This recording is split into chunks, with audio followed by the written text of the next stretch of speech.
Endiki vaziyetimiz, biz adetga aylandırımız dedik, vatandaş gepimizni turimiz.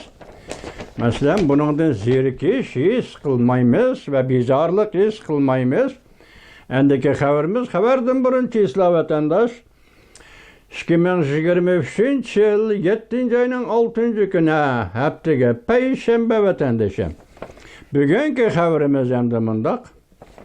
Amerika Jungo Alyaski söhbeti, Tayvan meselesi, Hong Kong meselesi, Uyg'uriston meselesi, her iki taraf bu meselede özara yol koymadı.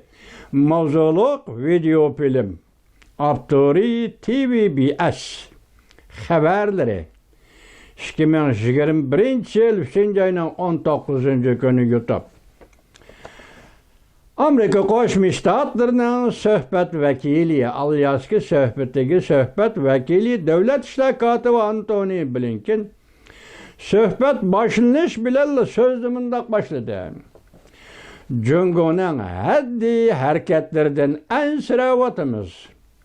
Biz bu to'g'rida so'zlashimiz. So'zlashish jumladan Xinjiang, Uyg'uriston, Hong Kong, Tayvan meselesini öz içine aldı. Hem de internette Amerika'ya hücum qilish, bizning do'stlarimiz ve ittifaqdoshlarimizni iqtisod zo'rg'onlik ishlatish. Bu hareketler prinsipni asos qilgan xalqaro tartibga tahdid elib keldi. Şuna Uyg'uriston meselesi, Hong Kong meselesi, Tayvan meselesi herkes Jungo'nun işki iş emas. Bugün bu yerde bizning bu meselelerini o'ttirib qo'yganligimiz ko'p chekadi. Alyaski söhbetiga qatnashgan Jungo taraf söhbet vekili, Jungo Kompartiyasi Tashqi munosabatlar ishxonasining mudiri Yang mundaq ko'rsatdi. Xinjiang, Uyg'uriston, Tibet, Tayvan hammasi Jungo territoriyasining ayrılmaz bir qismi. Biz Amerikaning Jungoning ichki ishlariga aralashishiga qat'iy qarshi turamiz. Biz Amerika qo'llangan Jungoning ichki ishlariga aralashish harakatlariga qat'iy qarshi turganligimizni bildiramiz.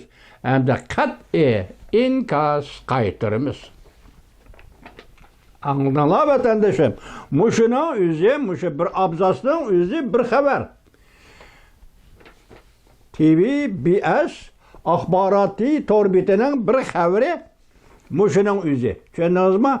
Beşidi yok, ayg'idi yok. Dal mesele nimaga markazlashgan? Mesela Amerika Qo'shma Shtatlari söhbet vekilinin söhbet bayani, fikir bayani Uyg'uriston, Hong Kong, Tayvan meselesiga markazlashganda bu xabarmi dal shuni markazga qoldi elib ustida yo'q, ostida yo'q. Mushuni xabar qildi degan gap bu axborot, xabar tarqitish yoki media ishlarida yoki media xizmatlarida qandaq o'rin tutadi. Bu axborotchilik kasbidan toza xabarimiz yo'q.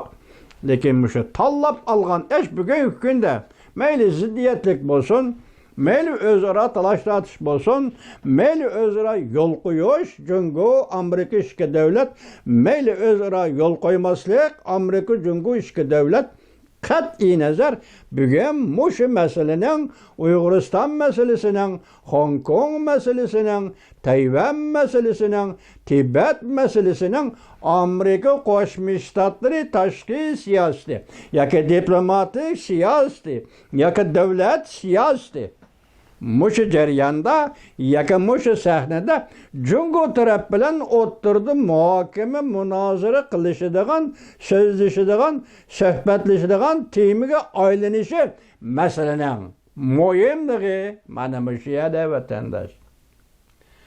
Masalaning o'tirib qo'yilishining go'zalligi mana shu yerda. Bu masalani Amerika söhbet vekili Davlat ishlar kotibi Antony Blinken 3. ayının 18. günü Alyaski söhbeti de oturup koydu degen gep. Endi siz bununla qatiqin hep dikkat kıladigan bir nokta. 3. ayının 18. günü Alyaski söhbetide Uyguristan meselesi yok korkadık oturup koyuluptu. Del Uygur meselesiga tarihi yosunda münasebetlik, Uygur meselesiga diplomatik yaka devletler diplomatik münasebetler dairesinde mesuliyeti var. Rusya Federasyası'nın Tashqi İşler Ministri Sergey Lavrov 2021 yıl 3. ayının 22. günü Beijing'e yetip geldi. Siz meseleden qaysı derecede işkelligini müşunda körülen vatandaşım. Arlıkta nurgun kişilerde fikir ve hatta radyolarda bir çıkıp atkan gep sözlerde Uygur meselesi toktap kaldı halkara cemiyeti ondak bundan nadan adamlarına fikir vatandaş. Toktap kaldı, qaysı nokta kilip toktap kaldı. Siz manığı dikkat kılın. Biz davatımız koyun. Ahırı kilip bu. 2021 yılı Prezident Joe Biden Aksaray'a kirgen 1. günden hesaplaganda 1. ayının 20. günüden hesaplaganda avvalki 2 gün Devlet Meclisi 1. ayının 17. günü irqi qirg'inchilik, Uyghur qirg'inchiligi deb qarar aldı. Sabık devlet istakatı katibi Mike Pompeo 1. ayının 19. günü bu doğruda söhbet bayan kıldı. Uyghur qirg'inchiligi, irqiy qirg'inchilik dedi. 1. ayının 20. günü Prezident Joe Biden Aksaray'a kirdi. Hesaplap görün 10 gün endi Aksaray'a kirdi. Hizmet tertibi onu orunlaştırış, bunu koyuş, onu eliş 10 gün ketdi deyli.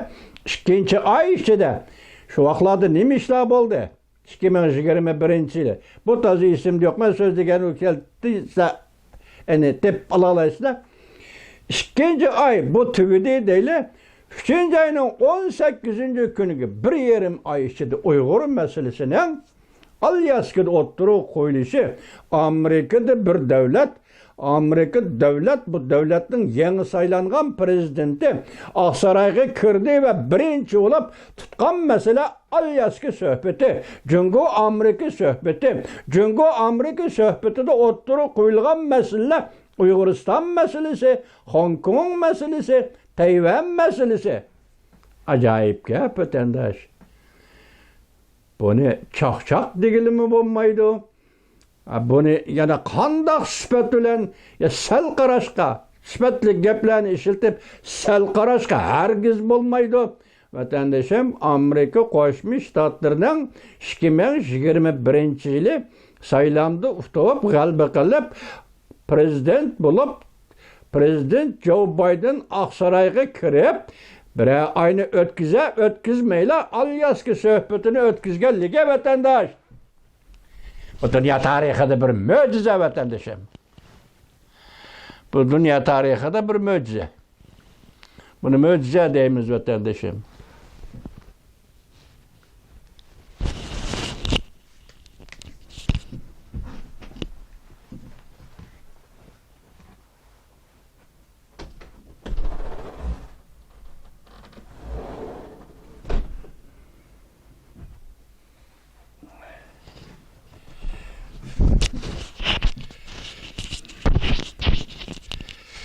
Kişiler vatandaşlar.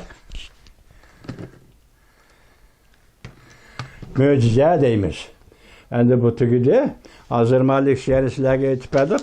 Bir abzasıl nerse dediniz ya, bir abzasıl nersinin yüzü bir haber.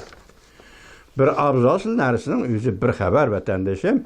Ben yakından beri Muşu Toğur'da Amerika Avazı'nın video film işleş kanalı. Zaten kandak haber tarqattı. 2 qatim ko'rdim. 3. qatim, 4. qatimini izlayapman. 2 qatimda Amerika Ovoz radiosi Xitoy til programmasining pozitsiyasi sustlashtirib bir taraf qilish. Bu yerda Uyg'uriston va yoki Hong Kong va yoki Tayvan Jungoning ichki ishi emas. Bugun buni alohida ta'kidlab, hargiz Jungoning ichki ishi emas deb Abdu TV BS. Lekin Amerika Ovozdan Xitoy til programmasi men hozir izlab topgan 2 arxivdagi xabarda bu butunlay so'zlashtirib xabar qilindi degan gap. Onun üstüge men Uyghur til programmasi masalan Erkin Asiyaning bunun da berilmedi deb hüküm qilishga arziydi vatandaş. Muşida Uyg'uriston Xitoyning ichki ishi emas degan mushu so'z Erkin Asiya radiosi Uyg'ur til programmasi berilmedi deb üzüp aytman vatandaş. Ondan men davomli o'zim ko'rayotgan torbiti, Vanvi torbiti Kanadada nashr qilinadi. Jungoga nazar torbiti bunu Tayvanda nashr qilinadi, to'zi bilanmidi nashr qilinadi. Ondan Amerika ovozi Xitoy til programmasi. Muşula qarısınız, bulada bu fikir bunda qo'yilgan emas. Hozir TBS programmasi, xabarlar programmasida yuqorqida qo'yildi sizga deb bo'ldim. Mushu torbetlarda yoki radiolarda hech qachon bu Amerika davlat rahbarlarining yoki alyans suhbatida qatnashgan davlat ishlar kotibi Antony Blinkenning yuqorqi so'zlari, suhbat jarayonida birinchi bo'lib so'zlagan so'zlari bu medialarda yuqorqidek berilgan emas. So'zlashtirilgan vatandaşa. Siz shuni selishtirib beqing, endi tegi bilan elib selishtirib beqing. Bu medialardagi muxbirlarning yoki bu medialarni tahrirlayotgan tahrirlarning pozitsiyasi nima? Masalan, davlat rahbarlaridan Antony Blinken, davlat ishlar kotibi Antony Blinkenning Alyaskada so'zlagan so'ziga tutgan pozitsiyang nima? Men shunda qo'yman, xatolashmayman. Sana qanday huquq berilgan bo'lsa, masalan, media sohasida o o'zingning ishi. Biz anglayotgan odam, biz obukit, biz seni xabaringni anglayotamiz. Agar sen mediaga shunday pozitsiya tutgan bo'lsang, o'zing tekshirib baq. Bugunlardan sen nima ish qilding? Mesela yalgan haber tarqitib Tayvan parlamenti kishilik huquq komiteti degan radio qilib chiqding acaba? Davlat ishlar kotibi Antony Blinken 2021 yil 3-oyning 18 kuni ikkinchi bir cho'ng davlat munosabatlik Jungo bilan Alyaska suhbatini tashkillab Uyg'uriston Jungoning ichki ishi emas degan xabarni radioda bermaysa, bugungi kunda Tayvan parlamentida kishilik huquq komiteti qurildi deb yolg'on so'zlaysan. O'ylab baq. Men savol qo'ydim, sen o'ylab baq.